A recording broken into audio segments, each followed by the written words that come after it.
Okie dokie, I believe we are all the way live. Hello and welcome to my graveyard. I'm your host of the evening, the Cemetery Man from Salem, Mass. Always taking names, kicking candy ass, live in living color here with you only on Grande's Graveyard. Yes, ladies and gentlemen, I know it's a weird not doing these on a Thursday, but I hope everyone had the happiest of Thanksgiving nights with your friends, your family, or whoever you were celebrating it with. I hope you guys ate your weight in turkey and mashed potatoes and ham and whatever the hell green beans that you had at the dinner table last night, of course. And then, of course, if you weren't here last night, or if you don't celebrate Thanksgiving for whatever reason, I hope you had a wonderful Thursday. Sorry I wasn't here, but was celebrating with the family, and I decided to take advantage of what today is. Of course, today in and of itself is a holiday. It is Black Friday, and everyone usually likes to go to Best Buy, trample each other for TVs and Samsungs and, technology devices and all of these things. And I figured, why not try to do a show, with something incorporated with this holiday? Now, there's not too many Thanksgiving horror movies, but I figure instead of Black Friday horror movies, which there is a Black Friday horror movie with Bruce Campbell, which I have not been daring enough to see because it doesn't look the greatest, I decided, why not pay homage to one of the all-time great horror movie filmmakers in one of the maestros in Mr. Mario Bava. And tonight we'll discuss his Black Trilogy, of course, from 1960, starring Barbara Steele, Black Sunday, of course, from 1963, starring the legendary Boris Karloff, Black Sabbath, which I do have actually right here on Blu-ray high def. And of course, lastly but not leastly, probably lastly but bestly, in my opinion, is Mario Bava's Blood and Black Lace from 1964, which, like I said, it actually in a previous video this year, it celebrates its 60th anniversary this year in 2024. So I'm very excited tonight to talk all things Mario Bava, Black Sunday, Black Sabbath, Blood and Black Lace, the Black Trilogy on Black Friday, only on the Graveyard. So I'm super excited. I'm rocking this son of a gun from our good friends over at Paul Bearer Press. The Black Sabbath t-shirt here, of course, with all three stories, the drop of water, the telephone, the water lock. I mean, it's an awesome shirt. I was like, I've got to rock this tonight on Grande's Graveyard. Unfortunately, sometimes I have to give so much headspace that you can't see what's going on with my t-shirts. But I promise you, I'm all colored out for this awesome Black Friday. No colors anymore. I want them to turn black. Let's see. We got some comments, though. We have Miss C, Chow, Grande, and Graveyardian friends. Miss C, hope all is well with you. It's not easy facing up when your whole world is black. Absolutely. We've got to sink some stones here tonight on the Graveyard. James Abernathy's in the house. What's going on, James? Hope all is well with you. We have Matteo Appendino here. Ciao, Grande. Mario lives. Hi to the whole Graveyard chat. Yeah, no, this is I'm so stoked Mateo's here because I know he's a Bava, fanatic just like I am. So I'm stuffed, but fortunately not plucked. Oh, all right. Well, thank you for sharing. There's also an old black and white movie called Black Friday with Bela Lugosi. There you go. Slasher Fred dropping some facts and education on us. What's going on, Fred? Hope all is well with you. We had Anthony Chobot does pop cultures and openings. Hey, how are you, buddy? By the way, got 492 subs on the YouTube channel. Dude, congrats. We're actually not too many subs away ourselves from a milestone. I think we need 2 more subs to get to 1,700. So that's the goal for the end of the year. We got a whole month to get 2 subs. So hopefully we get there. And then, of course, moving into December and into 2025, I'd love to hit that 2K number sometime in the year of 2025. So that's a goal that we've got here tonight. Let's be honest, John, 3 masterpieces. Dude, I mean, let's be honest, you're absolutely freaking right. And all 3 in different genres, right? We got a Gothic horror movie. We've got a great horror anthology with Gothic, Giallo, and even some fantastical vampiric elements. And then, of course, in my opinion, the greatest Giallo ever made, which I know, obviously, we have our 3. We always talk Profondo Rosso, this, and Don't Torture a Duckling. But, for my money right now, recency bias, since I watched it this week, it's Blood and Black Lace. But I'm very excited to discuss all 3. Good brother Tom is here, the Undead of Night. Happy Thanksgiving, John, and the Americans in the chat. Thank you so much from our good friends over in the Great White North. Before I get into the show here tonight, I did want to get into what I did over this past weekend because I actually got a chance to meet this guy, AJ's Happy Fun Time channel. Happy Black Friday, gobble these nuts. Well, that was an appropriate way to introduce yourself here. But AJ's in the chat. Hello, AJ. Of course, this past weekend, I actually flew over to Chicago, 830 miles, if you will, Cody. We flew 830 miles to Chicago, Rosemont, Illinois, if you will. and I attended the Days of the Dead convention on Saturday. That was the only day I could go. Unfortunately, I did have my friend's wedding that Friday night, so we had some fun there. But then I ended up getting on a plane at like 5 a.m., flying all the way to Chicago. And who else would I meet but AJ Zetro, who met me at the convention, and I wanted to share these pictures. AJ, such a cool guy, rocking my shirt at the convention. That was super kind of you. There was a ton of people there. I mean, I don't know how familiar people are with like the Nostalgia Critic. He was there, walked right past me. Brad Jones, the Cinema Snob, he was there. I actually was floored at how short Brad Jones, the Cinema Snob, was. I like the guy. I'm a big fan of Brad Jones, but I just was like, he walked past me. I'm like, that's not Brad Jones. And then on the way, I'm like, holy shit, that's him. It's the Cinema Snob. Such a small world of YouTubers with glasses, that rant about things at this convention. Of course, those two have made it a lot further than I ever will, but still it gives you something to shoot for.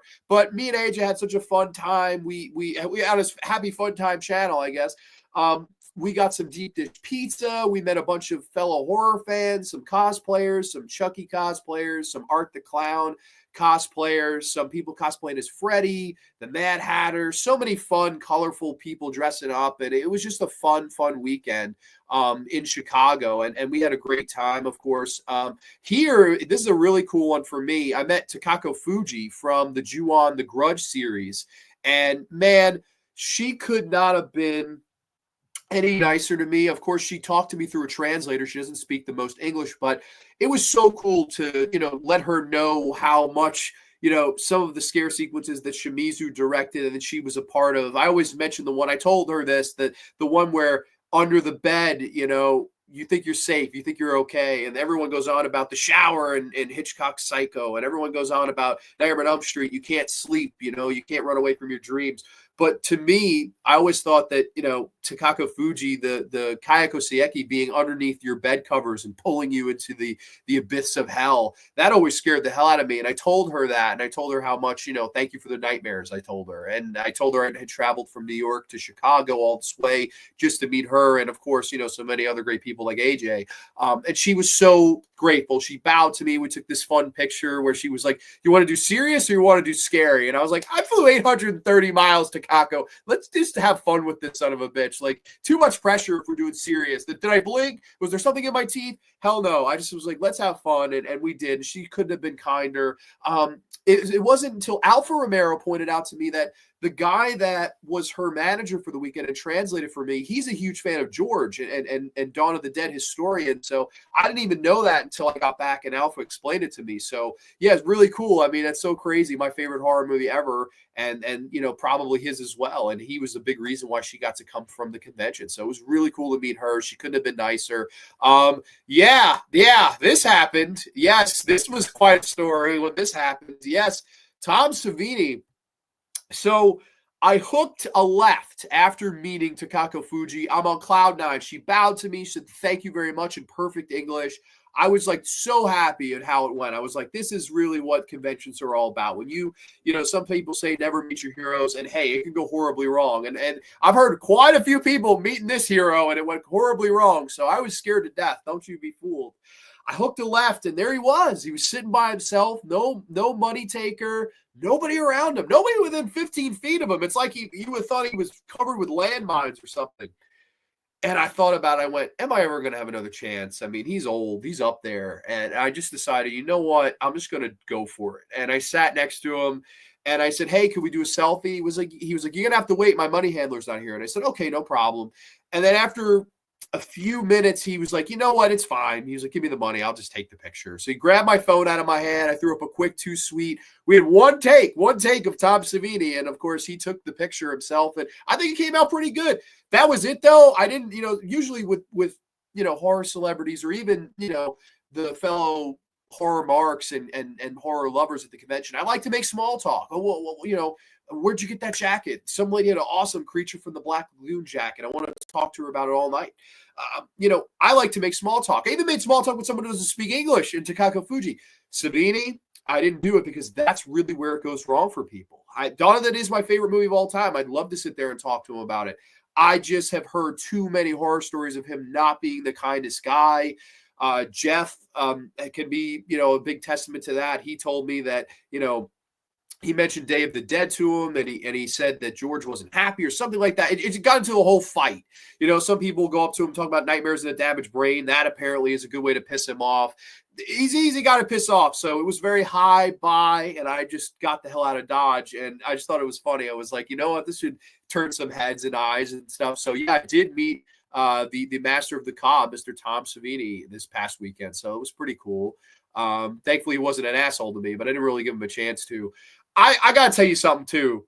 These Terrifier marks have taken over. I mean, they Art the Clown owns this genre now. It is absolutely insane.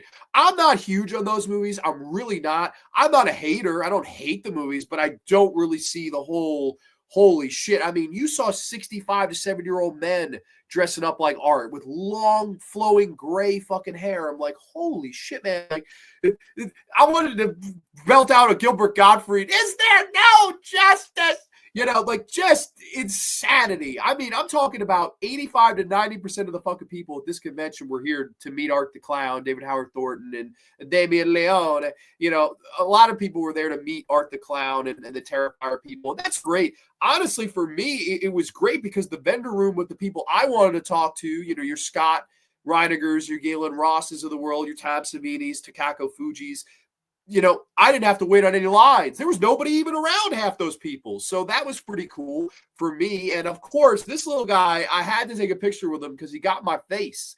I was walking, I forget where I was going, but I was walking either from the room somewhere or going back to the room, and he got right up in my grill, and he was like, trying to intimidate me, this little guy. And I was like, you know what? I was like, you're cool as hell, man. Like, to get up in my face and I was like, we got to get a picture. So we got a quick picture. I got to get one with Art the Clown. Really nice, really cool little kid. That's another thing. Like, I love conventions for this, like the hardcore, even the kids that get into it that are going to be raised on this shit. I kind of love that too. So this was really cool too to see, even though this kid was quite a character getting in my face and all that. I thought that was pretty funny. And then the last one that I'll show here, this was more just like cosplayers. This lady was Freddy Krueger, and I was teasing her. I'm like, where the hell is your glove, Freddy? And she's like, I can't afford it. So yeah, no, that was cool. It was a fun weekend. I had a really great time. Deep dish pizza's worth the hype.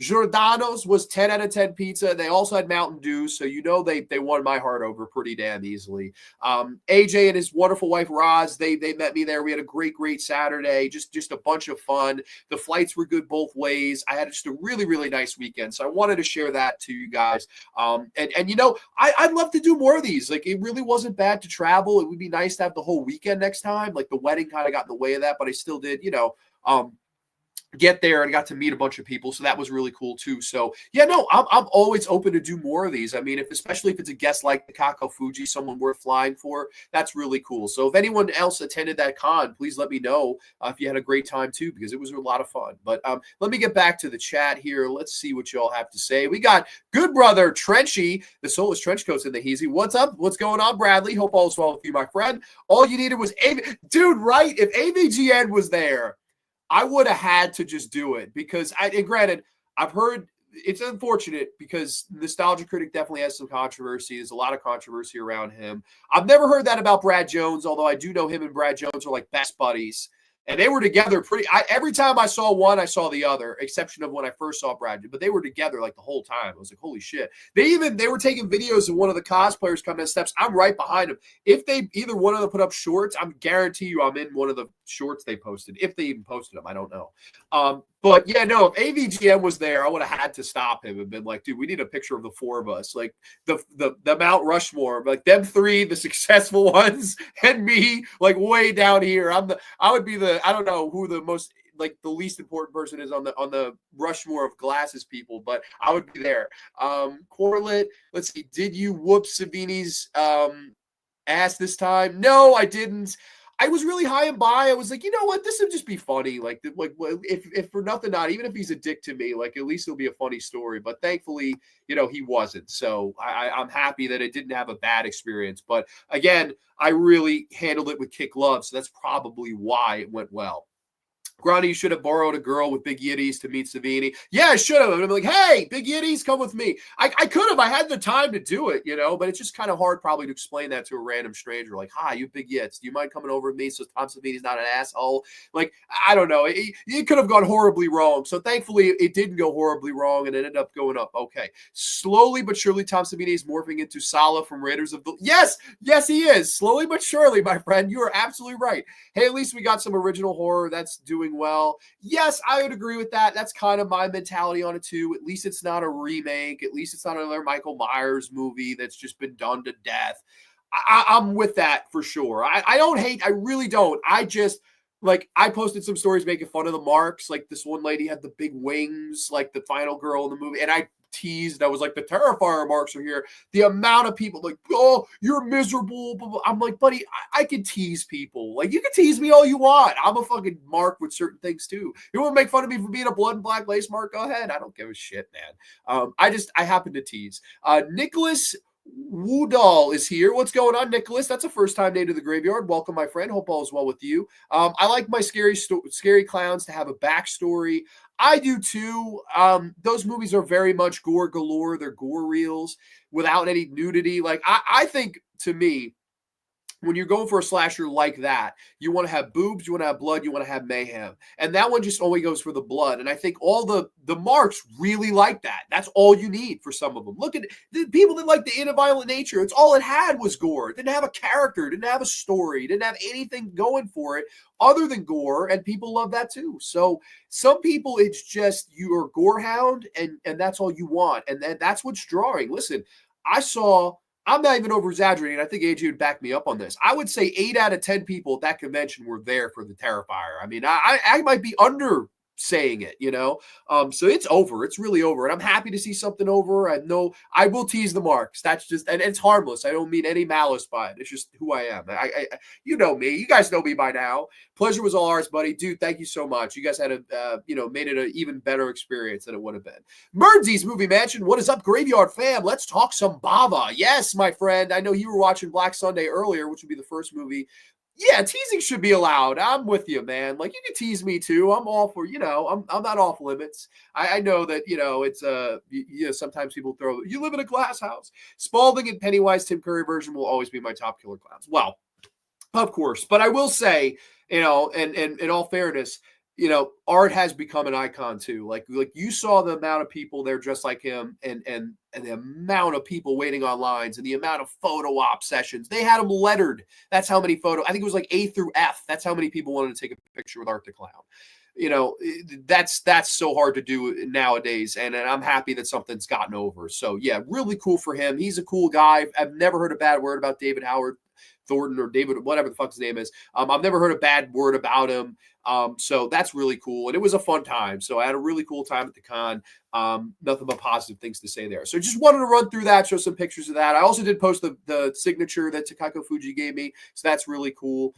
Even though it's not really a clown movie, but the main house on Sorority is very on Sorority Row. Okay, is okay. Maybe I should meet Savini. I could be a smart ass with the best of. Oh, Neil, welcome Neil Black Reviews.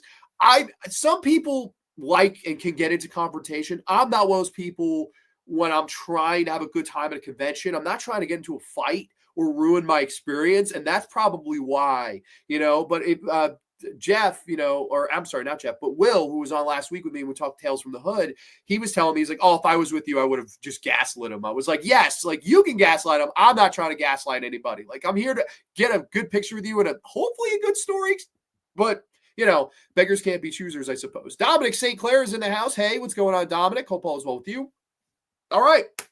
We're going to get underway with this son of a bitch. So, yeah, that was my Days of the Dead recap. And now we will move into, of course, the first film of the evening here on this Black Friday. I don't have anything to cheers y'all with, but cheers to a safe, happy, healthy weekend here on this Black Friday as we will discuss the first movie of the evening, of course, promptly titled Black Sunday. Yes, Black Sunday. We have a brief plot synopsis. Decades after being executed for witchcraft, vengeful Princess Aza and her fiendish servant are resurrected and begin a bloody campaign to possess the body of Azavada's beautiful lookalike descendant, Princess Katia. Yes, Princess Katia.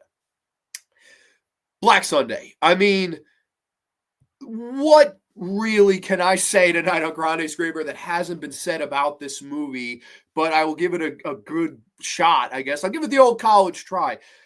This, of course, some of the backstory as to how Bava got the job. This was his first directorial feature. Of course, he had been a cinematographer since the early 1940s. I believe 1943, he got his first job as a cinematographer. So it wasn't until 17 years later, 1960s, Black Sunday, where he finally gets the job to direct his own feature film. And it wasn't until his work on the Hercules films, both Hercules from 1958 and the sequel from 1959, where the president of this particular film company decided, hey, we'd like you to step up and see if you could direct a feature film on your own. And of course, he asked them, we want you to do a genre film and we want to market it to foreign audiences. We really want to make a movie here that's going to be big in the West, that'll be big in the States. And Bava immediately jumped to horror and said, I can do a really good genre horror film. And, this was, of course, around the time in the late 1950s where Hammer horror was really the biggest thing on the block, right? Dracula 1958 comes out. That's one of the biggest Hammer Dracula movies. And anyone that knows John Grande knows that I'm not a big Hammer horror guy. A lot of those Hammer movies put me to sleep. It's one flavor of the genre that I just never kind of got into. So all respect due to the people that are hardcore Hammer people. I'm just not one of them. But with that being said, it made perfect sense for Mario Bava to tackle that kind of movie, that kind of aesthetic with his directorial debut in this film right here. But not only does he make this a Hammer horror film, I think he was able to integrate so many other things, not only from yesteryear, but that would go on to define the genre as the 1960s in horror moved on and progressed. Because let's face it, when I think of the most transitional periods of the horror genre, to me, it really does start in 1960s. And that's no disrespect to the 30s, 40s, 50s, what have you. I think the genre was really making or starting to make that change in the 60s and then ultimately did change in the 1970s and the peace and love and all that stuff. It kind of changed then.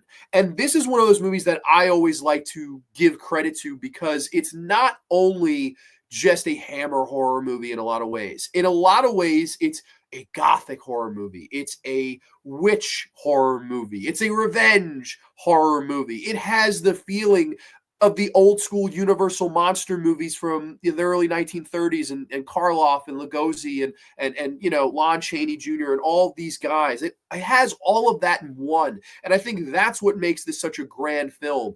Anybody that can, like one of those flavors or multiple of those flavors could get into a movie like Black Sunday. And I think that the ultimate thing that automatically just hooks you in, drives you in, is that opening scene where we open up and it's the execution of course, Barbara Steele, who became a megastar after this and was in so many great genre movies after this and was literally, she was basically the hottest actress of the early 1960s in horror. I mean, just everybody wanted to get her, including Bava himself. He couldn't even get her back for The Whip and the Body when he wanted to work with her later, although she says that it never got back to her, that invitation. So it's very up in the air as to what happened there, but I digress. The opening of this movie is one of the best openings in horror movies history. I mean, it's incredible. They're executing, of course, Aza, played by Barbara Steele, this evil woman. It's her own brother that's commanding the execution, and her servant. And of course, he's, burying her for all these horrible things that she's done. He's burying her for, you've done this, you've done that, you practiced witchcraft, you disgraced our family name. And she starts coming, I will vow my revenge, I will be back, I will get you, I will get your kids, I will get your kids, and all this stuff. Until you get the legendary scene where they put the mask of death on her, the mask of Satan, if you will, where it's this mask with all these copper spikes and they place it on her face. And then you have this big giant guy, bam, smash the mallet to cave the, all the holes and copper holes into her face. And then we see this, they're going to be burned alive. And then, of course, miraculously, this storm comes down and stops them from being burned alive, which was a big, big, big unfortunate thing, but of course, we don't get the movie without that, because then we fast forward to 200 years later, We have a couple of guys in a horse and carriage, which I immediately thought Dracula. I immediately thought Universal Monsters. Like, I immediately was like, okay, I'm cozy in this demographic. Like, yes, it does have the Hammer elements, but again, now it's like we're back in the 30s, and here we go, these guys, horse and carriage and all, going to the tomb of this sacred evil. And of course, the man, he cuts his hand on a piece of like shard glass, and it drips on her body, thus resurrecting her in a similar vein to Hellraiser, which what Hellraiser would do 27 years later, when Frank gets resurrected in the attic. I just thought, what a great way to resurrect her. And then, of course, the plot for vengeance thickens from there. And we have these wonderful atmospheric sequences and amazing sets. And to me, like, considering a directorial debut, this is incredible. Like, we all should be so fortunate to make or see a directorial debut this good, this well done, this professional. I think that's the number one word I would synonymize with Mario Bava, is the word professional. This was a professional fucking filmmaker, man. He knew what he was doing. And even though this was his rookie day as a filmmaker, as a director, he brought what he had to the table and what he had learned the 17 years prior that he had made films, whether it be as a cinematographer, whether it be as a second unit director, what he had learned, and he brings it here and just hits a home run. I mean, this is an all-timer. Really is. And I mean, come on. Is that not one of the best horror movie posters you've ever seen? Stare into these eyes.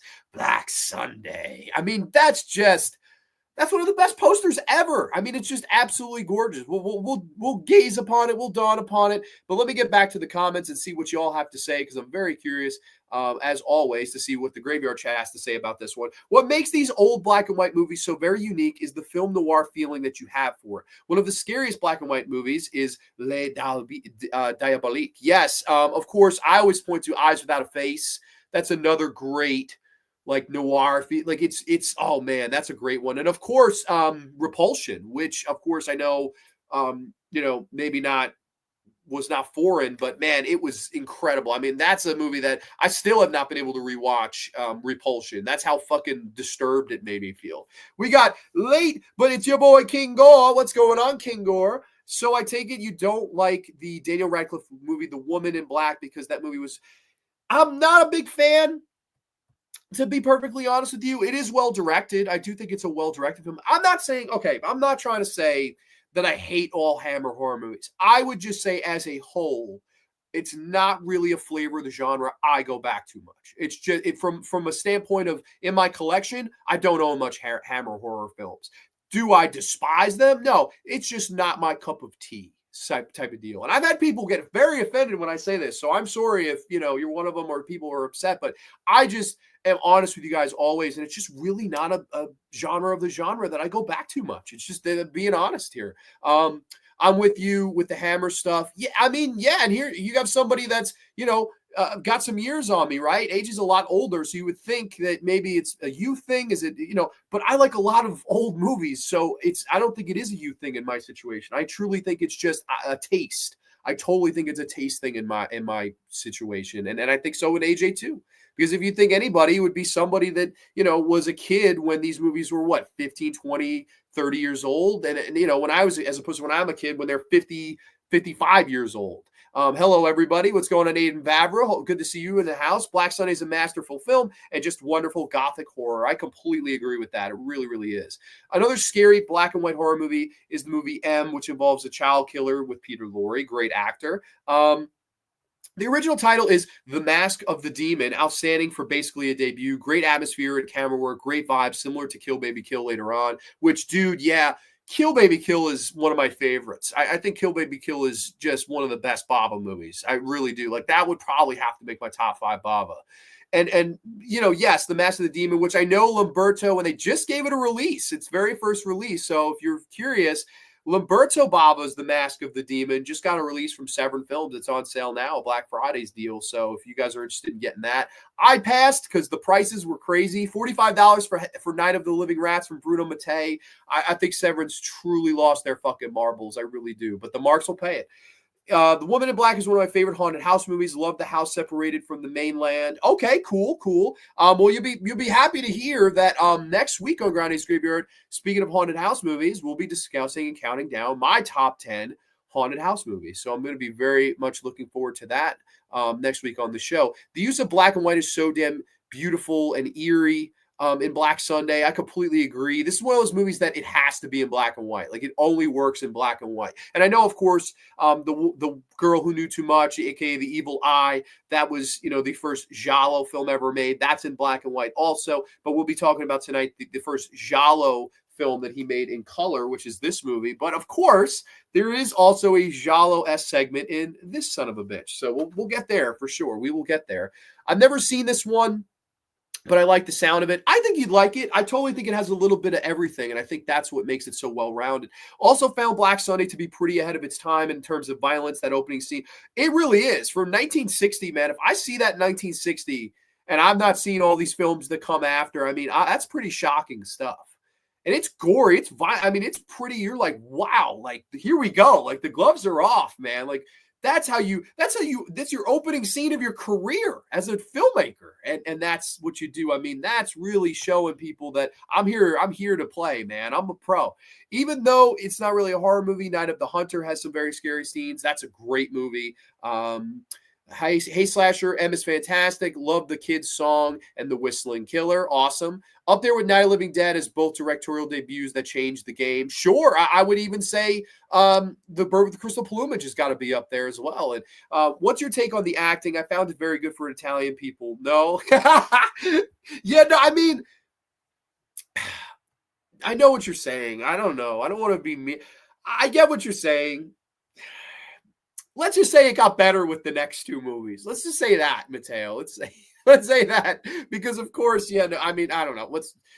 You're good. Some subgenres don't work for everybody. Exactly, yeah. But I've had people be like, "Yo, you're full of shit," and I'm like, I'm just being honest. I tried watching a couple Hammerhead versions of Frankenstein. Pretty much bored me to tears. Okay, so that's three of us that are. We're about to. Any of the Hammer people gonna come out with an actual fucking hammer.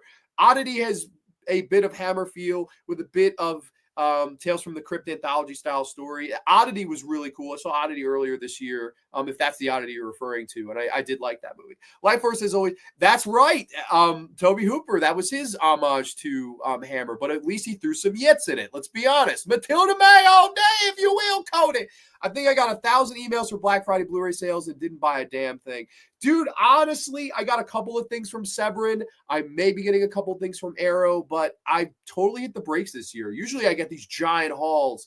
I just didn't do that this year. It just wasn't in the cards. So I don't know. I've got some stuff to buy for people. It's just been kind of crazy. So that is what it is. But getting back into this movie, it's just tremendous. Like, and people are mentioning the atmosphere, the Gothic feel and tone of this movie. It's just incredible how it's done. I just love the way this movie looked incredibly ahead of its time and stylish. And this was somebody that really was able to craft these sequences. And I like, it's really a fun game of cat and mouse. I look at this movie as you have the evil Barbara Steele as Ava, and then Princess Katya, which is the light, the good part, which is 200 years down the road, but she both, they possess looking just like her. Obviously, it's played by the same actress. So it kind of just, she glows off the screen when she's the good side. And then, of course, we have the bad side trying to manipulate, kiss, seduce, and, possess all these people. I just thought that was so cool. I liked, Barbara Steele playing a dual role in this as a babyface and a heel. And I know it's funny, but Barbara Steele said that anyone could have played this role. She felt that this was not her best performance, but she did feel it was her best film that she was ever in. I'd have to disagree with this not being her best performance. Like, to me, I think Barbara Steele, I think Black Sunday. Like, she's done other great performances. There's no doubt about it. Nightmare Castle and the Butterfly Room and Shivers and all these great movies. But she, I would say, is always going to be most remembered for this movie. And it's just her presence. She has a great screen presence, those giant eyes that they totally played emphasis on the poster here, those stare into these eyes. She just has these amazing giant eyes. They just look like they're about to pop out. That's how big they freaking are. She's great in this. I thought she was a great job playing the dual role. And of course, this one does have more of a happy ending, which I always was kind of thrown by. I always thought that she would get her vengeance. But of course, the bodies do end up getting burnt up at the end, unlike at the beginning. They have the whole thing, the cliche of the cross, if you will, and will it affect, will it not? Just great stuff to me. It's a great, great movie. To me, Black Sunday is an absolute classic horror movie, and it's just a little bit of everything.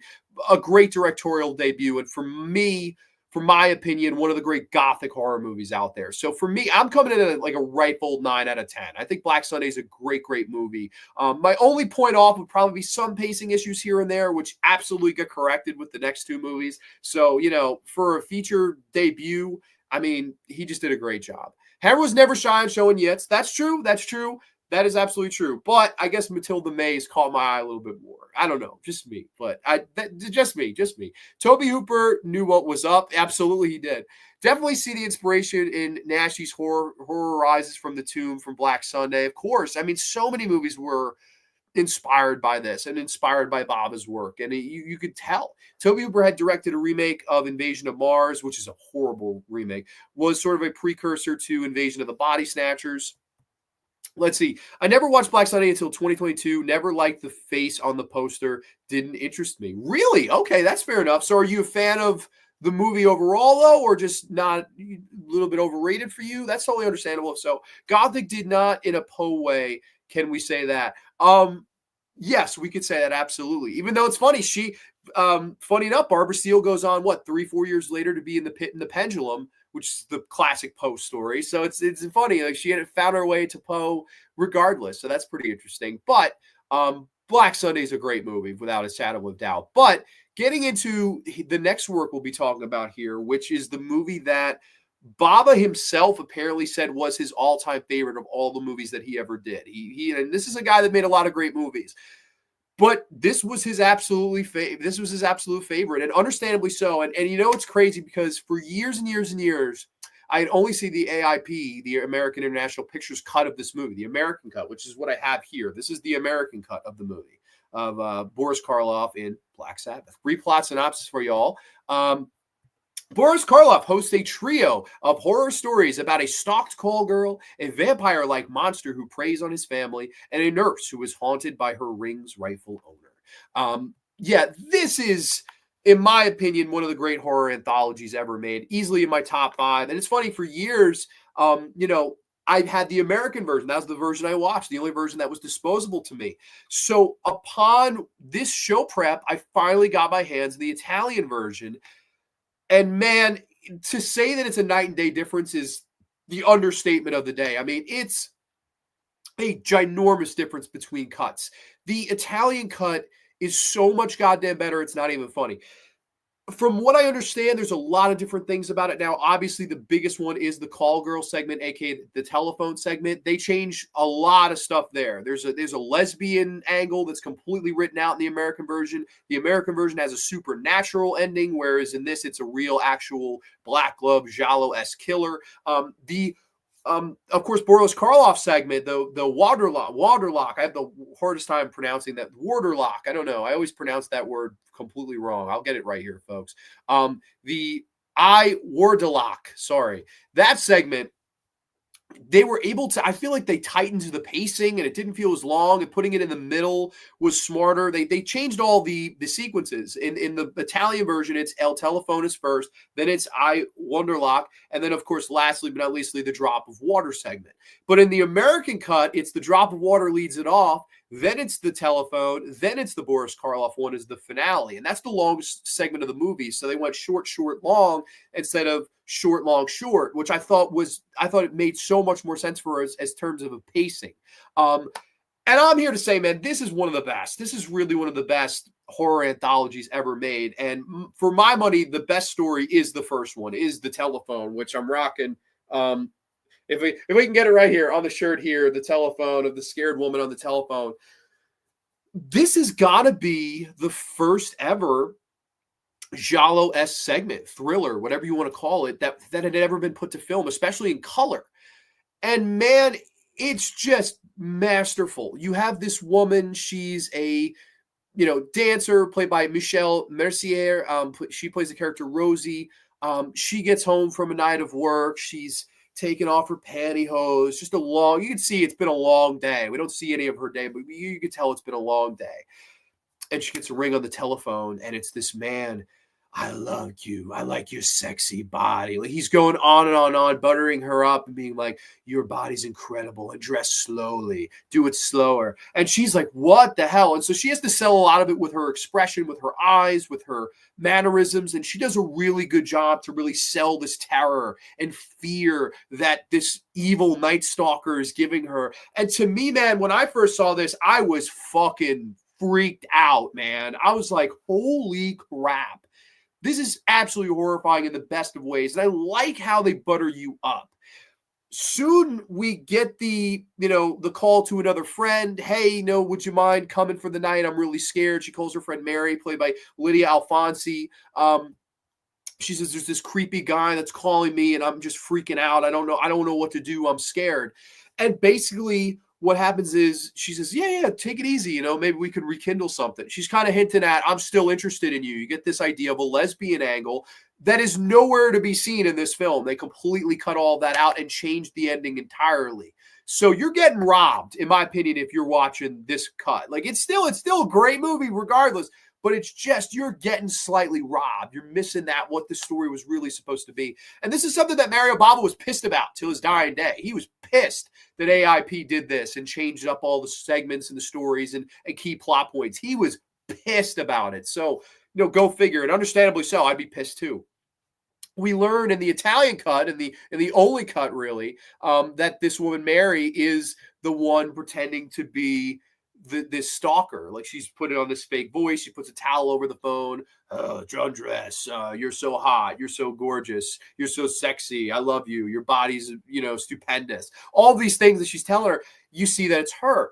But what we also know is that in the newspaper, just by circumstance, the ex-lover of this lead girl has broken out of prison. So she thinks it's him, and she's using it as a scapegoat to try to get her way, weasel her way in there. Yeah, I'll stay the night with you. Can I, massage your back a little bit? Can I get the baby oil out of the fucking, P. Diddy drawer? I don't know. She's trying to get in this woman's pants, which I thought was so evil. Like, I will scare this woman half to death. I will make her think that her ex, who's escaped from jail, is coming to kill her candy ass. Instead, just to get a piece of her ass. I mean, that's just freaking amazing. Like, what an insanely crazy bitch this lady was. All to get some ass. Then, of course, they're back in the hotel or whatever, the room together, and the real guy shows up and all hell kind of breaks loose. My favorite segment of this, because again, it has the Giallo elements that would absolutely just blossom in years to come. It was this year, 1963, The Girl Knew Too Much, Evil Eye, and this segment, and then of course Blood and Black Lace the next year, and then we're off to the races. Then Umberto Lenzi is trying to make Giallo films. Then it's Sergio Martino. Then it's El Maestro. Then it's Fulci. Then it's all these guys that were trying to, jump on the Giallo train. And this, I like to think, is the biggest precursor to what those films become. And it's such a nice, it's just a taste of it. It's not uber long. It's fairly short and sweet and compact. And I just thought it was so good from an acting standpoint. And again, better what Matteo was saying before. The acting here is just incredible. Just really, really good stuff. You really feel the fear in this story, just all from the facial expressions of the lead actress. And she did a great job. It's unfortunate she didn't act in too many other things, but I thought she did a good job at selling this, man. Michelle Mercier, she just did a great job. Let me go back to comments. I do like the movie, though, much better than the poster. Okay, fair enough. Totally fair. I'm a big fan of that poster. I won't lie to you. Black Sabbath feels like a Twilight Zone or an Alfred Hitchcock Presents kind of movie. Yes, totally. And look at the time it came out. Like, Alfred Hitchcock Presents and the Twilight Zone were still going strong in 1963. Twilight Zone goes off the air in 64. Alfred Hitchcock Presents might have made it to 65. I'm not sure when Alfred Hitchcock Presents went off the air, but they were both, booming around this time, right? And then, of course, the whole idea of let's do this anthology movie. And Bava was the perfect guy to get to do it because, again, all of these genres are presented here, right? We have, these lesbian themes here, the horrors of sex, the whole Giallo element of it, the horrors of not knowing who's on the other line of the phone who wants to get in your pants. All of that stuff is here again. But then again, the other two stories are completely different, which I thought was the smartest thing you could do. I got to see this one too. Oh man, I highly recommend. This is, dude, I completely like highly, highly recommend this. Boris Karloff once hosted a horror anthology series called Thriller in the 1960s, which I haven't seen any of those. I know really good friend, my Sandy, his name is Sandy. He's a great guy. He's always telling me, he's like, dude, Thriller is better than Twilight Zone and Tales from the Crypt and all that. He was like listing all of them off. And he's like, you got to just go out of your way to see them. And I'm like, one day I will, but I have not seen that show. So that's something I definitely have to get on. Always throw this on around Halloween, epic flick. It's the perfect Halloween nightmare movie. Like Mernzies hit the nail on the head here. Like I know I always have the guilty pleasure of Trilogy of Terror Part 2. That's the horror Halloween night movie for me. But man, you can't go wrong with Black Sabbath. It's fun, it's scary, it's colorful, it's imaginative. It's just everything that you'd want from a great horror anthology. And it's short. That's the thing with all three of these movies. All three of these movies like an hour and a half. You don't have any 2 hour, 2.5 hour, just these overlong movies. No, there's no reason. Like, boom, just have it this way. I've got both versions of Sabbath, and yeah, they're different. Dude, I'm so jealous you have the Italian version because I'm pretty sure it's out of print now. So I have to wait till they drop it on 4K and they release the Italian version because my dumb ass, I didn't realize they put out both versions and don't have it listed anywhere on here that says this is the AIP version. So when I bought this, I was like, you son of a bitch. Like, this was a lesson, I had to learn my lesson the hard way. I did not know there was an American version. For me, best anthology horror, hands down. How to Create Tension from Nothing. Just watch The Telephone. Dude, that's a great point. Yeah, it's so crazy because I would say, honestly, we were robbed.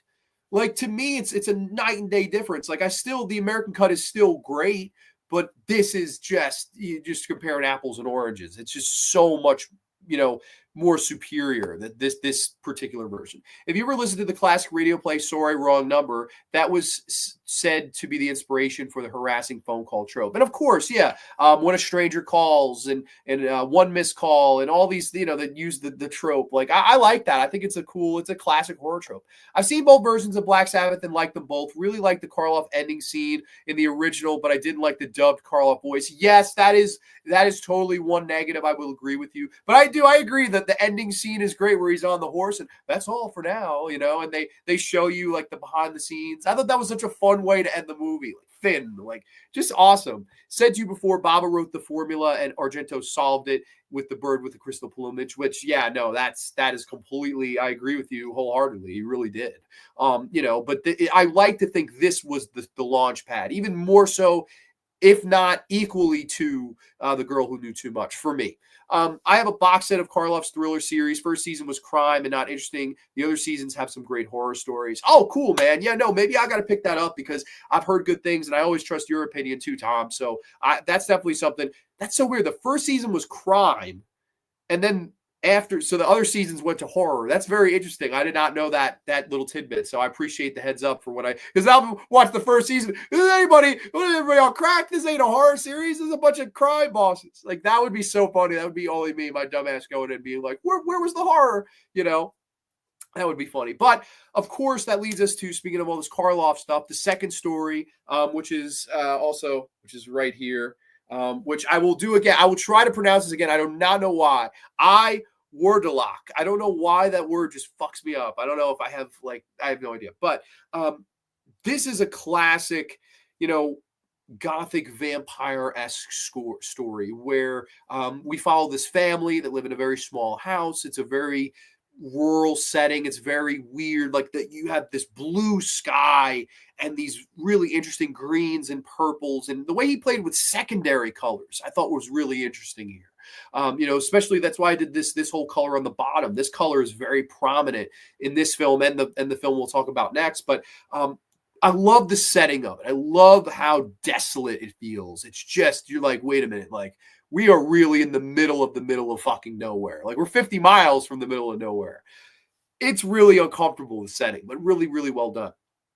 And we have this family, they're talking over dinner, and they're talking about their grandfather, Boris Karloff's character, who's gone off a few days ago. And he said to them, If I don't come back by the 5th day by midnight, you have to kill me. You have to stab me in the heart with the dagger. Don't let me in the house. Don't let me talk you into anything. Like, I will be a vampire. I will be I will be a warlock. And they're all like, it's getting close. We're getting there. Like, what do we do if he comes? And of course, he comes after midnight, and you could tell he's not the same. It's his face, but he is now a vampire. He's now a warlock, and he tries to talk his way into the building. And then, of course, they're all skeptical about it. Some people want to kill him, some people don't. We get some interesting interactions between the family. Some of these actors I thought just stood out so beautifully, like Susie Anderson as Sedenka. I mean, what a beautiful lady. I mean, holy cow. Like, she looked like, if they made the Barbie movie in 1963, she would have had to be Barbie. But what a beautiful fucking blonde-haired lady. These gorgeous eyes, just an incredible looking person, just beautiful. So she's in there and she's talking with her boy. Should we kill him? What should we do? There's all these arguments. And then, of course, Boris Karloff's eye goes to the young boy Ivan, and he's kind of trying to talk his way into, let me have a few minutes with the boy. And it eventually escalates to the point where he takes the boy out of the house, and the mother is beside herself. And I thought this was brilliant horror writing to me here, as the stealing of this child was in a way a beginning of this family coming to a crumble, in a similar way to what when we talked about The Witch a few weeks back, or a few months back, I should say. Once that baby gets stolen, it's like the gloves are off, and the slow descent into insanity and madness start for that family. I like to think that's what happens here too. We get this kid, he gets taken, the mother's beside herself, they're sleeping in their beds and all cozy and quiet, and everything seems okay other than the fact that their son is gone.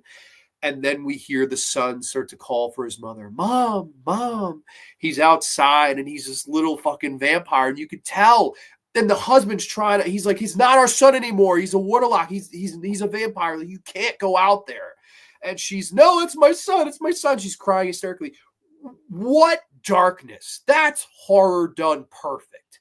I'll attack the mother. I'll get her heart. I'll get her feelings. I'll get her in her most vulnerable spot, so she can't look past that her son is a vampire, because that's her son. And any good mother would want to go out there, and even if it's a remnant, even if it looks like me or looks like your son, you're going to want to go out there and see what you can do to salvage it. And I thought that was so smart. And the husband, no, it's not our son anymore. Like, you have to listen to me. You have to wise up. And she does. It goes right past him, lets him in, and then one by one, they're getting picked off by these vampires, getting bitten on the neck and stuff like that, until we get to this amazing set where, our lead woman and her boyfriend, they go off to try to escape this. We get this incredible set and all these beautiful colors. Look straight out of Universal. It was just a beautiful set. And we get the blues and the greens and these purples and just all these wonderful colors as they're waiting in this like kind of mausoleum tomb thing. And they're talking about what are we going to do if he comes to get us? What will we do? And there's this whole big confrontation, and Boris Karloff holding the head on the horse. I mean, it's just fantastic. I love how this whole thing is done from start to finish. It's slow, it's somber, it's definitely the longest of the three, no matter which cut that you're watching. I felt in the American cut, it feels way longer, and I didn't think it worked. It wasn't as tightly paced as it was in the Italian cut. I could be entirely wrong. I've never sat down and timed them side by side, like which one is longer or whatever. But I felt like the Italian cut worked much better. It just felt like it was a little bit quicker and a little bit more eerie and atmospheric, and in the best way. I loved how that was done. And then, of course, she goes back to the home. Why did you leave me? Oh, I was not expecting you, my love. And then, of course, he goes for the kiss and she goes for the neck. Just great. To me, horror 101. Just great psychology there. Great use of colors. Great use of the old school, desolate aesthetic. And like just how he was able to craft this. Again, felt like a very Universal Monsters type of thing. And who better to get than arguably the most famous Universal monster in Frankenstein's monster. I thought that was so brilliant to use him in that segment. Boris Karloff in the telephone doesn't work. Boris Karloff in the drop of water doesn't work. Boris Karloff in the waterloft, it works like perfection. It's just great. It's so the right way to utilize him. It's just the perfect casting to me. So let's see. I think we were here. Not too many comments. I think the scene with the kid outside calling for the mom inspired the Glick kid. Dude, it totally did. I would absolutely agree with that. And the scratching of the windows in Salem's Lot. Totally. They even, sorry, I burped. I think they did something with the eyes too. Like in the eyes of the Salem's Lot, you see, his eyes are kind of glowing. Here, they do that too. And like you prey upon the mother. I thought that was so dark. Like, oh man, that's true evil, right? Like it would be one thing to trick somebody that's stupid enough to believe, but to go for the mother's heart that loved this boy and would do anything to get him back. I just think that's great stuff. That's when you can excuse someone being stupid to me in a horror movie, right? Same thing with I would even go a step further in another Stephen King story, Pet Sematary. What would you do, right? Your son gets hit by an 18-wheeler, and there's a chance that if I go up to the pet cemetery, he comes back. I think a lot of parents would take that risk. Why not? It saves you the misery. But you have to know going in, as of being someone from the outside, being someone who's not in the parents' shoes, that this is a bad news, this is a bad idea. Don't do it. Don't do it. But again, that you're preying on the fears and the hopes of a desperate parent, which I think is horror done perfect. Just like, and in Don't Look Now, where Donald Sutherland's character sees the strange person in the raincoat and thinks his daughter who died, of course, sure. Wardelock is only second to Drop of Water, Drop of Greatness. Drop for Greatness. Yes, that's awesome. That's an awesome retitle of it. It wouldn't surprise me if Stephen King had seen some Bava. Sure. No, hey, I mean, Stephen King has a really good taste in horror movies. Like, I generally always agree. Like, he loved It Follows. He loved Hellraiser. Like, I think he has a very good eye for the genre. And I think he's just great. Great, great talent. King talks about the movie in his dance. Oh, does he really? Okay, I didn't know that. There you go. I did not know that. That's so cool. So I appreciate Tom knowing that. And let's get to the Drop of Greatness, aka the Drop of Water. But I like Tom's title better for what it's worth. The Drop of Water, which is this story right here, right on the shirt, the one that's front and center. So I guess the people at Paul Bearer Press, they totally would agree with you that this was the best segment because it's the most big one. Another masterpiece, right? Like, again, I think in terms of using color, this was probably the best visually. It's just so interesting with its lighting and stuff. And you see how much of that he uses in this movie, which we'll get into. It's a very simple story. This woman gets called in the middle of the night. Hey, this lady died. She was rich. She had this, he said this like ring that's very valuable, come and help me out here. So this lady comes. She steals the ring while the other lady's not looking. And then the whole thing is the horrors of greed and guilt. Then the ghost of this woman's past coming back to, haunt this woman. And of course, this is a woman that studied witchcraft. They said all her only friends were around the witch table and stuff like that. So they give you the idea that this lady was hanging out with some really weird cats and has been into all this weird stuff. So, the other drop of water is going to drop, if you will. And of course, this just plays out in Bava showing you how great his scare sequences can be. And the usage of color, again, just unbelievable stuff. Really good. I love the lead actress's, her kind of dilemma here where I stole this ring. I know I was wrong. So you have the horrors of guilt weighing on her. And it's almost like she's waiting for it too. She knows she's going to get caught. It's like she knows she's in danger and trouble. And there's this great stuff that the water droplets dropping from the bed. She kind of peeks in on it. She's looking in the mirror, trying to figure out what's going on until she sees this, entity, this creature, that's just this woman's face, which I thought was so freaking creepy, man. Like that just, oh my God, never gets old. Some people joke, oh, that's a woman if she doesn't put her makeup on in the morning, but this is, that would be a pretty ghastly woman if I should say so myself, but it's just so well done. I love how meticulous it is and how like brilliantly all the scare sequences were crafted out of it. I just thought it was just such an unsettling segment. And again, it's really short. I don't even know if it's 25 minutes. It's such a short, considering like the telephone and that feel like they're 25 minutes. And then the Waterlock feels like it takes the bulk of everything else. But I thought it was perfectly done. Like here's this woman, they're playing with the colors and all these flashing lights. And to me, it's like Mario just having a fun time, right? You know this lady's going to get her comeuppance. She's going to get her just desserts. And we're all here waiting for it as, he's doing all these colorful things and interesting, unique things with the camera. So I think The Drop of Water is another great segment. And to me, this is one anthology movie, where I'll say, I don't just like all of them. I love all of them. And this is, Tales from the Hood last week. That's a great anthology too. I always said that there's the weakest there. There is a weakest story there. But here, I don't even know if you could say there's a weakest story here. Like if I had to rank them, I would say it's The Telephone. Then I would say Drop of Water. Then I would say The Waterlock. But I think they're all like masterpieces. Like they're all really, really great stories. And to me, like this, they round out a perfect anthology. You have the wraparound with Boris Karloff and all the lights and stuff. And then the end where they kind of break kayfabe. They break the fourth wall. He's on a set. He's on a fake horse, all this stuff. And I'll see you. There's no more time for now. Great stuff, really great stuff. To me, Black Sabbath is an undoubted 10 out of 10. One of the best, if not the best, horror anthologies out there. There are ones I would probably put above it, but man, upon a rewatch, I don't know now. Like now I'm considering, is this the best? Like it's really in that conversation for sure. It's just an absolute masterpiece for me. Even though it's not a feature movie, but the short educational movie, which is narrated by Donald Pleasance, is a very scary movie because it was made a safety in spirit of dark and lonely water. Definitely agree. Karloff one is the weakest. Yeah, just for me. I don't dislike it though. Like I still think it's a great segment. The other great thing about this movie is the band got their name in dark style. That's right. That is absolutely right. Black Sabbath, Ozzy Osbourne, and there's even the song Black Sabbath. What is this that stands before me? I mean, just great. Satan's coming round the bend.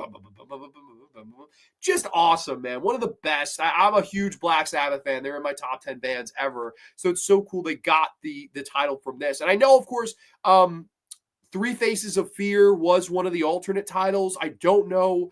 Maybe Matteo could tell us in Italy if this movie is referred to more as that. I would think they'd stick Black Sabbath, though, because what a title. That's just the best title. Three Faces of Fear sounds like it could be a direct-to-TV movie to me. Like, this is like Black Sabbath. That's a movie you got to see in the cinema, Wasn't expecting Sabbath karaoke. Nice, John. Thank you, my friend. I appreciate that. I'm sorry. Sometimes I'll just break out into song. It just happens to me. But Black Sabbath's a 10 out of 10. And honestly, while Bava says it was his favorite film, I could totally understand that. It's probably a movie he had fun making, and it's very colorful. And it probably is his most grand, where it has a little bit of everything that made him great in it. So I could see why somebody would say that. But for my money, the best Mario Bava movie is the next movie we'll be talking about here tonight, Grande's Graveyard. And he made a lot of other great movies too. But for my money, in my humble opinion, this is my favorite Giallo ever made. I've got it up here. I share a screen with it every goddamn week. This is from 1964. Blood and Black Lace. Yes, Blood and Black Lace. Brief plot synopsis for y'all. Isabella, a young model, is murdered by a mysterious masked figure at a boarding house run by Max Morlan and his lover, Countess Christina Como. When Isabella's boyfriend is suspected of killing, her diary, which apparently has some incriminating evidence linking her to the killer, disappears, and the masked killer starts killing off all the models and around the house to find the diary. Yes, Blood and Black Lace. Now, this is I did do a separate video on this, so I won't go too long in showing this off, because this is an awesome addition. If anybody is a fan, this is the alternate cover art. You also have this cover art on the front here, this new one.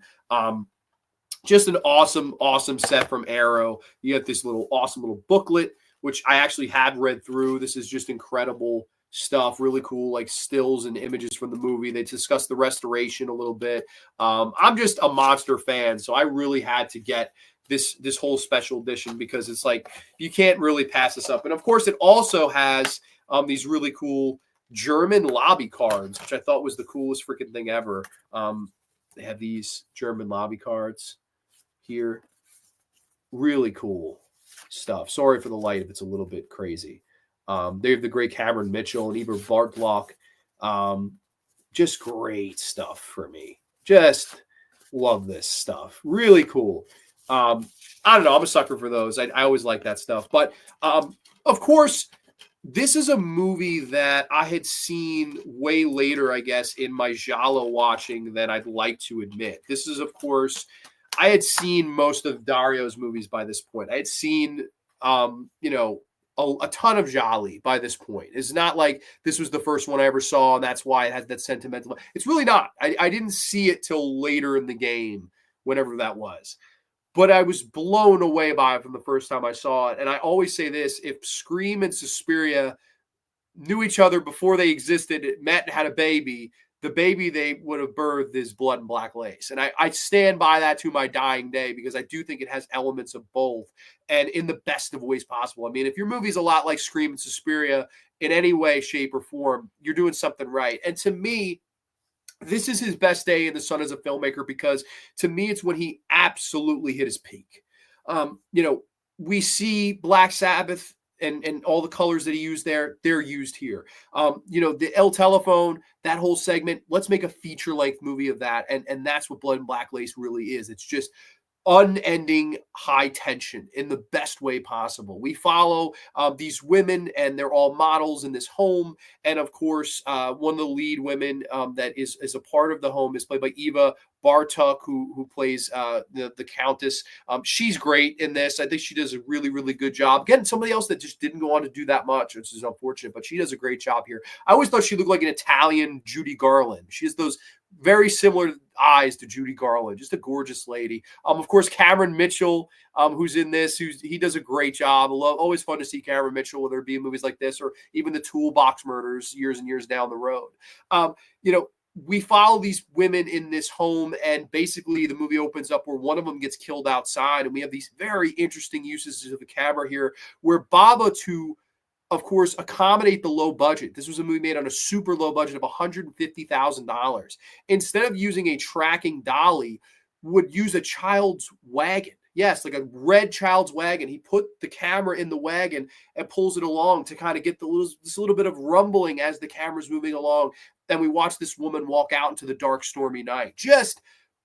I don't know why. Like, you wouldn't think that would work. You would think it sounds sloppy. You would think it would make it not work, but it made it work even better. And the creep factor was there. And this woman gets strangled by this masked killer, which we'll see on the front here. It almost looks like the Operation Ivy guy with the no face and the top hat, the trench coat, and the signature Giallo black gloves, if you will, the black glove killer. And one by one, these women are being killed off, and we all center around this diary that may or may not have the identity of the killer in it. So we have these interesting shots of cinematography where Mario just has a great time going from booth to booth. We have all these women getting ready for the show in the booth, and he's on one camera shot, and we stay on this one track as we go from booth to booth to booth, conversation to conversation to conversation, as we try to piece this mystery together. There's multiple red herrings. There's multiple, it's got to be her. No, bro, it's got to be him. It's him. It's him.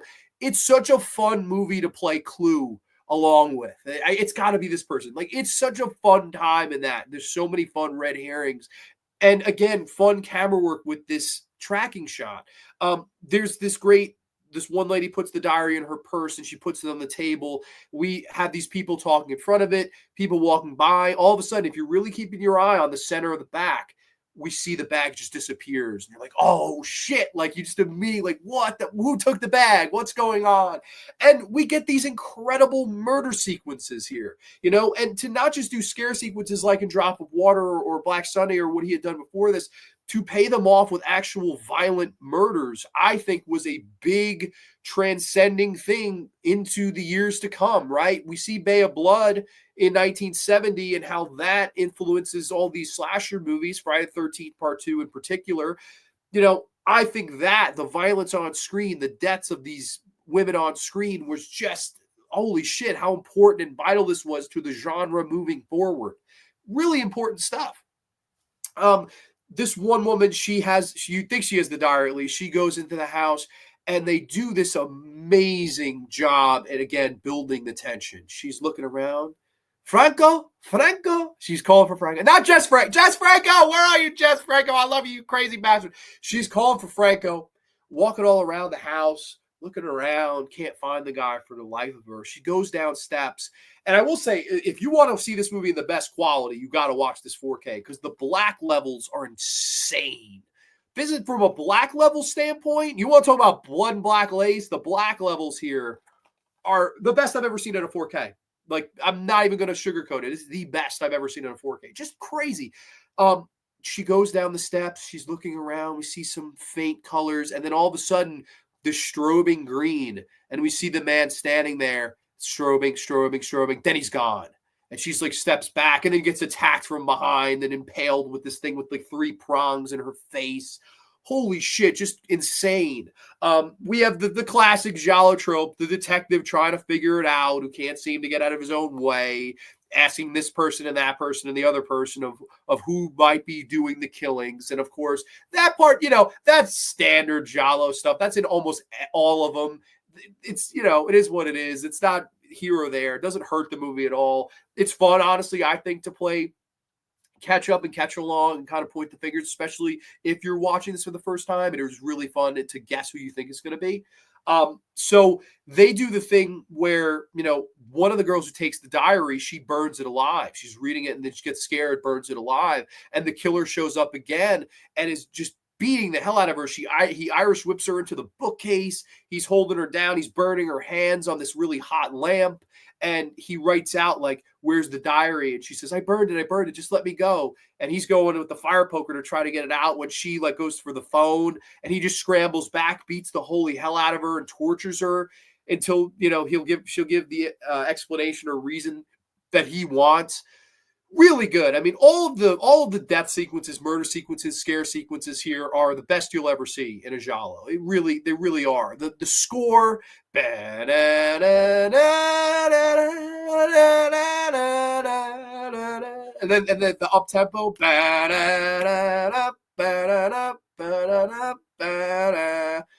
great. I mean, the fucking music in this movie is insanely good. It's just great. And I guess it lays the groundwork for a Riz Ortolani or a Goblin and Claudio and all these great, musical composers. I love the music here. It's just incredible. I actually don't know the guy who did the score off the top of my head. I want to get his name here. So bear with me, y'all, because I do want to see who did the music here. I don't know. Carlo Rusticelli. His music here is in great stuff. I don't know what other movies he's did.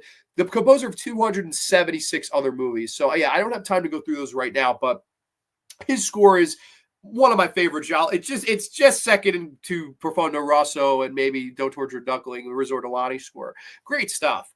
To me, though, what sets this movie apart and what makes this my all-time favorite Giallo movie is the last half hour. It's truly my favorite half hour of any Giallo movie, without a doubt. And Matteo mentions it here. So spoiler alert, the movie is 60 years old. Craven on top of 2 killers, also homage Bava with the telephone scene. Exactly. You mentioned the 2 killers.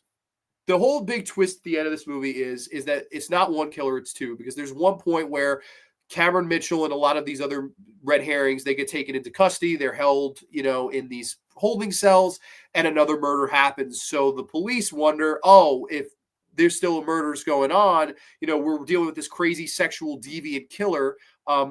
We have to let these guys go. And in turn, you find out that it is, of course, Cameron Mitchell and his lover, of course, played by Eva Bartok. They're an item. They're a thing. They love each other. And you learn this about a half hour left in the movie. It's not like the last 10 minutes of the movie we find out that the killer. There's a good half hour to go. And she comes over to him. I had to kill. I didn't know what they were going to do to you. I was scared for you. I really wanted to, help you out. And now we can be happy forever. They don't think it's you anymore. And they're in bed. She's laughing. They're having a good old time. And then he says to her, no, it's gotten to the point now where this is such a phenomenon. Everyone thinks that this killer is this, really big news story and public media killer, that we need to give them a face to go with this case now. Like, we can't just let it go now, because eventually we'll get caught. And he says, what's going to happen is you're going to have to kill again. And automatically her reaction from, I love you, everything's fine, let's have a couple of wine, let's have some sex on the bed. Immediately she's like, oh shit, I can't do this again. Like, my love for you got me to kill once, and my dedication to you as a person to try to prove your innocence to them got me to kill once. You're now asking me that you're free to do it again? And she doesn't want to do it. And it's his But baby, you gotta do this one more. We gotta give him a face to the name, and then we're all done. We can live happily ever after, just you and me. The way he talks her into that is so good to me. And then, of course, it's all a setup. She does kill this woman, a great visual. This woman with these like doll-esque green eyes as she's drowning her and then slices her wrist in the tub to make it look like a suicide. She's going back to see Cameron Mitchell, and he starts pounding on the door to pretend that, oh, there's somebody trying to get in the house. So she automatically panics and tries to kind of scale the side of the house. And in turn, he cuts one of these pipes, so she pulls back and just falls down to what he thinks is her death. He's like, all right, got rid of her. And you see what this particular case, what this particular couple was driven to, and what could be driven to by two different completely things, right? On one hand, Cameron Mitchell had the greed element, which is a theme in How Many Jolly? How Many Jolly have the theme of greed, right? I think it was really born here. This was it was his greed to get her jewelry, her fortune, everything like that came with it. It wasn't just enough to have her and her love. He was so greedy. He wanted his fingers to have in her jewelry too. That was the horrors of greed that drove him to try to trick her. Of course, she survives the fall. She lands on this awning that breaks her fall. She's all fucked up and bleeding and shit. And she comes in the room with a gun. She's like, you surprised to see me alive? And they just have this really tense encounter where she's like, you just wanted my money, huh? And she goes on. She says, I loved you. Like, I cared for you. I loved you. God damn it, I killed for you. And you wanted my jewelry? Like, you could have had it. Like, she even says, like, you could have had it, man. Like, what the fuck are you doing? And then as they kind of embrace, no, you have it all wrong. Come to me, kiss me, kiss. And then you hear a gunshot. And we don't know who got shot. And I remember the first time I saw it, I was like, don't tell me this bitch fell for it. But then you see with the facial expression, she's like, I knew better. I know you were fucking full of shit. And it's him that's been shot. He kind of falls, hits the deck. And then she goes to call somebody and dies of her head wound and stuff. And Finn, like the telephone's hanging there, Finn. A perfect movie. This is a perfect movie. There's not one fucking issue with this movie. It's paced beautifully. It's an hour and 28 minutes. The kills are great. The colors are great. The cinematography is possibly the best I've ever seen in a movie. I'm not even kidding you. Considering the low budget of $150,000, the things he's able to do with the camera in this movie, it should be studied in universities, how creative it is. The acting is incredible. The twist at the end, I never saw it coming when I first saw the movie. I thought the whole time, Cameron Mitchell, to the point where it got me to go, okay, wait a minute. If somebody else did the killing, it's not him. So immediately I bought into that too, just like the police did. And nope, we're all made for fools. It was his lover that did it, and they as a team, two killers. I thought that was really smart. My favorite Giallo, my absolute favorite Giallo, my favorite Bava. And he would go on to make great movies other than this. Bay of Blood's great. Kill Baby Kill is great. Kidnapped, aka Rabid Dogs, is arguably one of his best movies too. I like $5 for an August Moon. I got some shit for that, but I really liked $5 for an August Moon. So when we do an Edwidge Finch actress spotlight, which I'd like to do, we will totally cover that one because that movie we'll do like All the Colors of the Dark, maybe Strip Nude for Your Killer, maybe $5 for an August Moon. There's a lot of Edwidge Finch. Strange Vice of Mrs. Ward. We could do. Me and fucking Mateo talked about a lot of those movies, but I don't think we did talk about $5 for an August Moon on the show. We talked about it over chat, and I really liked it. So that is what it is. But to me, you don't make a better Giallo movie than this, man. This is, I mean, Profondo Rosso's close.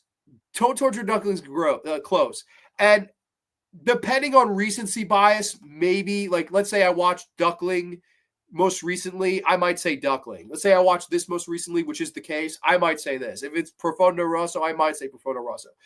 Those are the three best, but to me, man, right now, this is, gun to my head, Blood and Black Lace. I'm sorry. It's just a fucking masterpiece movie. It really is.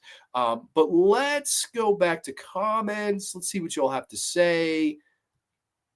I think we were here. Speaking of the band, there's an occult rock band called Coven that put out albums before Sabbath that have a song called Black Sabbath, and their bassist is Oz Osbourne. No freaking way. That is so freaking cool, man. Yeah, no, that's, I mean, I'm a big Ozzy fan anyway. I'm a big, big fan. I love a lot of Ozzy's music, so that's really cool to find that out.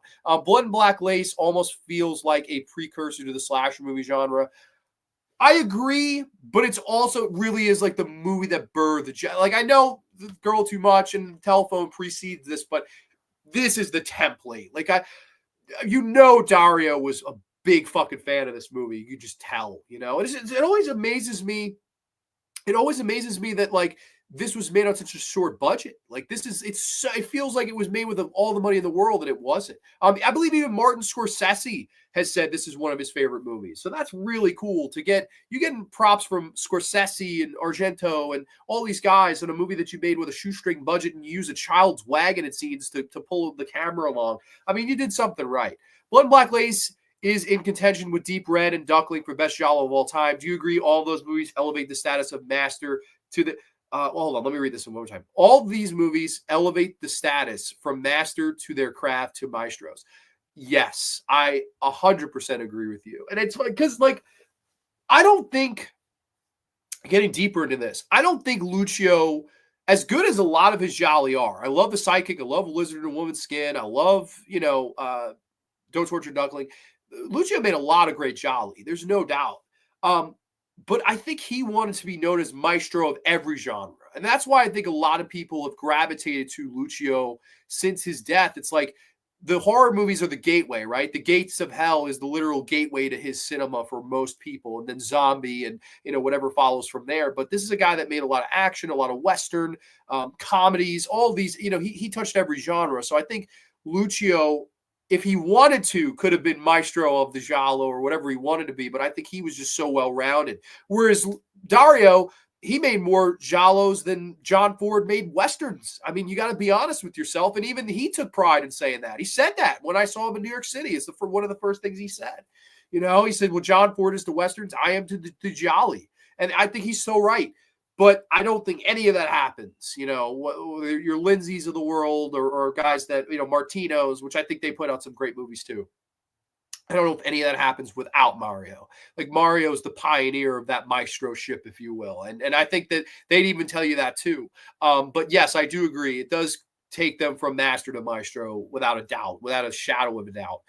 It's always fun when the Scream fans talk about Two Killers being genius. I'm like, yeah, that's cool. Bava did it in 1964. Yeah, Mario Bava did it, I don't know, 32 years before, and he did it better. But, it is what it is. I still like Scream a lot. Don't get me wrong. But that is still, I totally know what you mean. I've been there. I got to see, let's see. I got to see this one too. Oh, man. So we gave you 3 to see tonight, buddy. Crave It on top of the Two Killers. Yeah, we read that one before. The only thing wrong with this movie is I can't watch it for the first time again. Dude, that's a great point. It's so true. I remember the first time I watched this, it was like Dorothy discovering fucking Oz. It was just, that's the type of experience I had. And I can even go one further. Earlier this year when my girlfriend broke up with me, I think it was January, early February. I don't know. It was in that time frame. They were screening, they did a Giallo month in Cinema Arts Center in Huntington. And they did this. They screened Profondo Rosso. They screened Opera. They screened Death Laid an Egg. And I think one more. I forget the other one. But this was the one. I mean, I've seen a lot of great movies in the theater this year. Like, I would say of any year, this is the year I went to see the most movies, like retro, current, whatever. I saw the original Dawn of the Dead, my favorite movie, with Gayla Ross and Christine Forrest in attendance. I saw the Texas Chainsaw Massacre 50th anniversary with, John Dugan and Terry McMinn and all these people that worked on the movie. Daniel Pearl, cinematographer Daniel Pearl, all these people that were involved in the movie in attendance. Fire Walk with Me, we saw that. I mean, so many great retro movies and some good current ones too that I saw in the theater this year. Loved Heretic, loved Stop Motion, loved Long Legs. All that stuff was good. Seeing this in the theater, even though the theater was practically empty, it was maybe 20 people in a fucking giant theater. this was the movie of the year for me when it comes to being in a movie theater, because I just had fucking chills, man. It was such, and it meant a lot to me. I was going through a hard time. It wasn't feeling good. Work was a slog. Just everything is against you, right? Sometimes the world just sucks, but not that night, not in that theater, not Blood and Black Lace from the maestro Mario Bava. It was like just such a great theater experience for me that it's like a priceless, whatever I paid for the ticket, it wasn't enough. It was a priceless experience. And that to me is just what it's all about when you're going to the cinema. Bottom line, thank you, Mario. Yes, Mateo, thank you for putting it in simpler words than me. I was ramble, so I'm so sorry. But I agree. It's COVID. COVID sounds like Oven Man. Sorry. Alpha Romero's in the house. What's going on, Alpha? Hope all's well with you. It's odd, though. So many Gialli in the 1960s don't really follow Blood and Black Lace formula. They didn't come back until Argento. That's true. You're right. You're absolutely right. I mean, the most of the Lindsay ones don't follow it at all. Like, some of the color is there, but like if you watch like Knife of Ice or Gasmo or like those Lindsay movies, like they have some of the color themes there, but they're not anywhere in the ballpark of what Mario was doing. But that is what it is. What's up, Grande? I'm listening to my I'm listening my reorganizing my Blu-ray collection. My brain hurts. You're fine. I read it wrong. So my brain, so jealous. That sounds awesome, dude. It was such a special night for me. Like, I don't know how to explain it, but like when you walk out of the theater and you feel that high of like, I just saw a great movie. That's what I had that night with Blood and Black Lace. And of all the movies I saw, like I said, with famous people in attendance and Q&As and, just a really good year at the movies, none was more special to me than this. Because it's, again, you got to keep in mind, this is something I never thought I'd see in a theater, right? Like Dawn of the Dead I had seen maybe twice before in the movies. Texas Chainsaw Massacre I'd seen a few times in the movies. Seen it on 35 millimeter. It was so cool. Suspiria, I've seen it in the movie several times. There's all these movies I've seen. I would never think that would play. Blood and Black Lace would play in a movie. But here you go, 60-year anniversary, we got to see it. So it was really, really cool. And it's obviously, if I haven't gushed it about it enough at this point, obviously my favorite Bava film. So, yeah, no, that is the Black Trilogy here tonight on Grande's Graveyard. Of course, Black Sunday, Black Sabbath, Blood and Black Lace. I mean, do you have to ask what I'd give this out of 10? 10. Yes, absolutely give it a 10. No doubt about it. Highly recommend this Arrow 4K release. I know for years they had problems with this movie on Blu-ray. Like, I think the initial Arrow release had incorrect formatting. So if you have that Blu-ray, the aspect ratio was wrong. And then I forget the other company that released it, but they released it and it was the correct framing, but it was an inferior transfer. So finally they got the framing right. They got the transfer right. This is the ultimate way to own Bava's masterpiece, in my opinion. So I highly recommend you guys pick that up. And then, of course, the other two movies are absolutely great too. Black Sunday, as far as physical media goes, I believe that's out of print, the Blu-ray.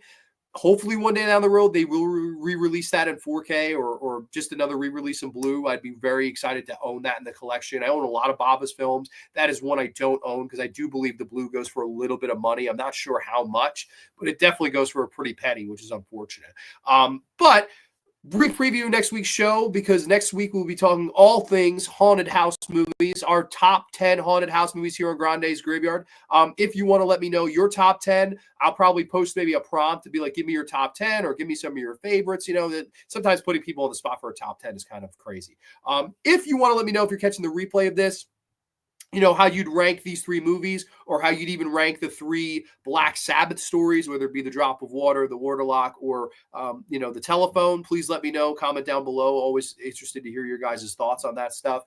Neil says, yeah, I was checking, and it looks like the original Italian version is out of print. Yes, so that's unfortunate. I'll have to get that when it comes back in print. That's just one where it eluded me when it came out. And, you can watch Black Sunday on, I think, Tubi, but it's dubbed in English, so be prepared for that. Woohoo! Haunted house movies, love them when they're good. Oh, and speaking of people that have done top 10 haunted house movie, Tom has done an awesome little video of one. I believe, I don't know how, was it maybe a year ago, Tom? Forgive me if I'm wrong on the time, but I think it was about a year ago where you reviewed, or not reviewed, but you counted down your top 10 haunted house movies. So that was a really awesome list. If you guys want to check out Tom's list, please do. This is somebody who already did a list. So there you go. Next week, it's my top 10 list. So it should be fun and entertaining. Synthetic in the house. What's going on, Synth? We're just wrapping up here, buddy. I'm sorry to end the party on you so early. Miss C saying awesome show. Grande only. Thank you so much.